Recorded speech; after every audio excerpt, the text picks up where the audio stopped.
गोवा के एक छोटे से गांव में एक पुरानी हवेली खड़ी थी, जिसे लोग भूतिया हवेली के नाम से जानते थे। ये हवेली दशकों से बंद पड़ी थी और गांव वाले कहते थे कि वहां रात के समय अजीब आवाजें आती थी।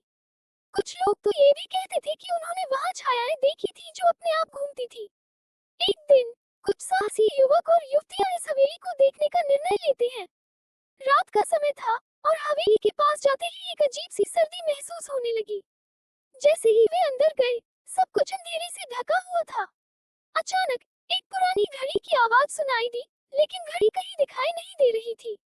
डरते डरते वे हवेली के अंदर के कमरे में पहुंचे, तो वहां एक पुरानी तस्वीर झूल रही थी और उसके नीचे खून के धब्बे थे। तभी एक जोरदार आवाज आई, जैसे किसी ने उन्हें पुकारा हो। डर से कांपते हुए वे बाहर भागे, लेकिन जब तक वे हवेली से बाहर निकलने लगे, उन्होंने देखा कि खिड़कियां और दरवाजे अपने आप बंद हो रहे थे। जब वे आखिरकार बाहर आए, तो हवेली के सामने एक साया खड़ा था, जो अचानक गायब हो गया। वह दिन था और आज तक गोवा की उस हवेली को लेकर कई तरह की बातें चलती रहती हैं।